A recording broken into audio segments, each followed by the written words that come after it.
बच्चे की कुंडली के बारे में बात करेंगे जिसने क्रिप्टो करेंसी में 1 साल के अंदर 12 करोड़ रुपए कमाए। हम लोग को बड़ा अचंभित होते हैं कि कैसे व्यक्ति पैसा कमा लेता है। अब ये बच्चा मेरे पास 2015 में आया था। आप ये देखिए कि 2015 में इसको राहु की दशा शुरू हुई।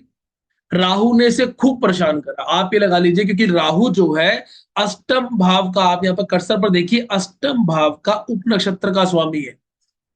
अब यहां पर लोगों ने कहा कि आपके पिछले जन्म के कर्म आ गए हैं, आपकी कुछ नेगेटिविटी आ गई, आपके साथ ऐसा होगा वैसा होगा।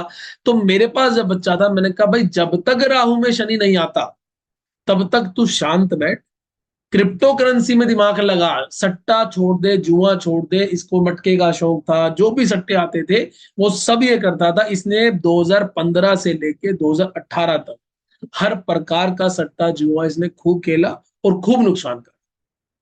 अब वक्त अपना काम करता है। आप ये देखिए कि उसके बाद जुपिटर आया। जुपिटर के टाइम में थोड़ी सी बुद्धि आई। अब आपको एक मजा चीज दिखाता हूं। आप अगर इस कुंडली में देखेंगे, जैसे ही जुपिटर आया तो जुपिटर जो सोर्स प्लेनेट है वो है 9th हाउस का। 9th हाउस हो गया भाग्य का, पिता का। 11th हाउस हो गया आपके फायदे का। 12th हाउस हो गया आपके व्यय का, खर्चे का। और साथ ही साथ विदेश से प्रॉफिट का, विदेश जाने का। 9th हाउस का एक प्रोस्पेक्टिव और भी है कि व्यक्ति ना तीर्थ यात्रा करता है। मतलब अगर किसी को 9 नंबर शो हो रहा हो, 9th हाउस शो कर रहा हो सोर्स के अंदर, तो हम उसे कहते हैं भैया तीर्थ यात्रा कर। तो इसको मैंने कहा कि 52 मंदिर, 52 जो सिद्ध पीठ मंदिर है वहां पर आपको जाके झंडा डोनेट कर। ये कह रहा मुझे कोई काम नहीं आता, मैं करूंगा तो मैं शेयर बाजार करूंगा। मैं कहा 200% करेगा, क्योंकि तेरे को फायदा हो रहा है। फायदा कहां पर हो रहा है? आप अगर इस व्यक्ति की स्क्रिप्ट देखेंगे, आप देखिए राहु जो है दूसरे भाव का उपनक्षत्र का स्वामी राहु, आपका 5वें भाव का उपनक्षत्र का स्वामी सैटर्न, 8वें भाव का राहु, अष्टम भाव का उपनक्षत्र स्वामी राहु, 9वें भाव का उपनक्षत्र स्वामी राहु, 10वें भाव का उपनक्षत्र स्वामी राहु, 11वें भाव का नक्षत्र का स्वामी राहु। तो आप समझिए राहु और सैटर्न, इसको 5 8 11, 5 8 11 का मतलब होता है कि व्यक्ति शेयर बाजार में बहुत पैसा कमाएगा। पर इस व्यक्ति को क्या शो कर रहा है? 11 12 9 11 12। तो मैंने इसे कहा कि शेयर बाजार में पैसा नहीं लगा, क्रिप्टो करेंसी में पैसा लगा, आपको फायदा होगा। तो जैसे ही जुपिटर का टाइम आता है, 9वां भाव आपके ज्ञान का भी, आपकी जो हायर स्टडीज है उसका भी है। तो इसने कहीं से क्रैश कोर्सेज करे, कुछ अपनी रिसर्चेज करी। अब जैसे ही इसने सट्टा या कहीं अब शेयर बाजार में जो भी इसने लगाया पैसा खराब करा था, उस टाइम को पॉजिटिव करने का टाइम आ गया था। जनवरी 2020 के अंदर इसने शुरू करा। 2 3 महीने 4 महीने इसको लगे, कहीं ना कहीं इसको नेगेटिव रिजल्ट मिले। पर जैसे ही सैटर्न आता है जुलाई के अंदर, इस व्यक्ति को, दुनिया लोग कोरोना में परेशान थे, इस व्यक्ति ने कोरोना में खूब पैसा कमाया। आप लगा लिए 3 6 2023 तक ये व्यक्ति खूब पैसा कमाता रहा। ये जहां पर बैट घुमाए वहां पर बॉल आ रही थी।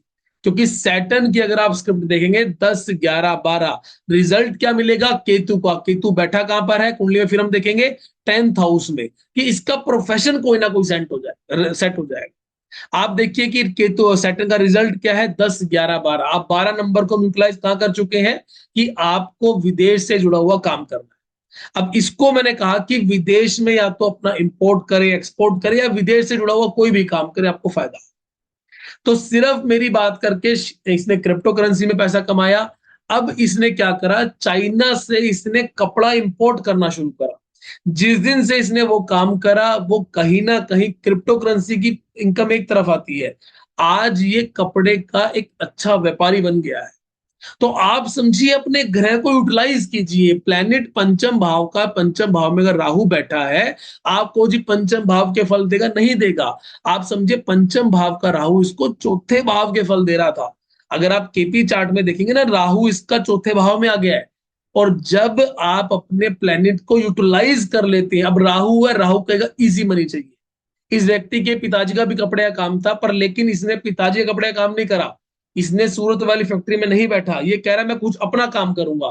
तो चाइना से, बाहर विदेशों से कपड़ा मंगाता है, इंडिया में बेचता है। तो इस तरीके से जब आप अपनी कुंडली को यूटिलाइज करते हैं तो रिजल्ट आते हैं। आपको जी लगन में सैटर्न बैठा है कि जैसा कोई काम ही नहीं बनेगा, आपको 12th हाउस में जुपिटर बैठा है, भाग्यहीन हो गया, नहीं कोई भाग्यहीन नहीं हुआ। आप देखिए 98 बोर्न बच्चा है और इसने अपने पिताजी इसके पिताजी ने जीवन में कभी इतना पैसा नहीं कमाया होगा जितना इस व्यक्ति ने 2 साल में कमा दिया।